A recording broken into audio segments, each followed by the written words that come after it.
Hey guys, it's Tanya, and I'm a vlogger for the Back to Basics WLS channel. My channel name is VSG Tanya 2011. This week is Random Week.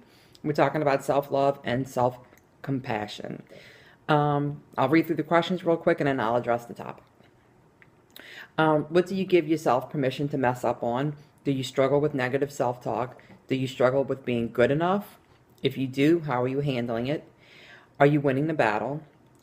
If you're not struggling with this, please share how you are managing to keep those thoughts and feelings at bay. So, I guess I'll talk about what do I give myself permission to mess up on?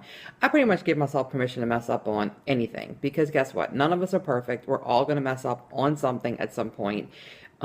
It's better to accept that and know it's going to happen and not be shocked or disappointed in yourself, because it will happen, whether it's weight loss or anything else. But I'm going to try and stick to just the weight loss topic and like maintenance topic for this discussion. I give myself permission to mess up on making poor food choices now and again.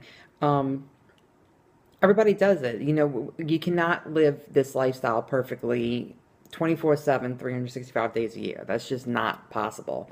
So I think the best thing to do to combat that and allow it to happen is to plan for it. I was having a discussion with someone this week about birthday cake. I love birthday cake. This person loves birthday cake. And she was concerned that, I don't know if I can ever have it in my house again. And I'm like, of course you can. I said, but I learned through this process is that with birthday cake, I can have it for my birthday and like for a few people in my immediate family, but I don't have to have birthday cake for every person I know's birthday. I don't need to celebrate every person's birthday. Part of living a healthy lifestyle is setting priorities, and celebrating every single person's birthday is not my priority anymore. So it's okay to have birthday cake once in a while, and then you make those rules for yourself when it's okay and when it's not. Same thing with exercise. In the beginning, when I was in the losing phase, I was probably walking 5-6 days a week. Now I might walk 5 days a week. It might only be 3. It might be 2. I don't beat myself up if I have to take rest days because I'm not feeling it or my joints aren't feeling well. Beating yourself up about it only stresses you out even more. Appreciate the weeks that you get 5 days in, and appreciate the weeks that you only get 2 days in. That I know for myself, before having surgery, I would have gotten no days in. So every little bit helps. So that's the kind of things that I give myself permission to mess up on. Do you struggle with negative self-talk? I think everybody struggles with negative self-talk to some extent. I don't have a lot of negative self-talk, but one thing I do know is that I think we all have what I call fat days. Days where the scale hasn't changed. There's no reason for it. You just feel heavy. You feel like you don't look your best. And I think that's just normal. I've heard a lot of people say the same thing. They experience the same thing.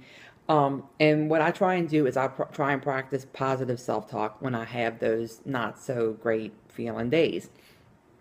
Because I'll have days where I'll look at myself in my clothes. Clothes are still fitting the same way they were, but I'll think, God, you look fat today. Like that, you do not look your very best today. And I'll tell myself, I really say this to myself that, there's no way that somebody who wears smalls and mediums is fat. There's no way. That's just not possible. So it's ridiculous that anybody would ever think. Sorry guys, my dogs were barking. But yeah, practicing positive self-talk. That's a really good thing, and be prepared. You're gonna have those days. Have the thoughts in mind of what you're gonna say to yourself to get yourself through it. Don't let it sneak up on you and be unprepared and then just dwell on negative thoughts.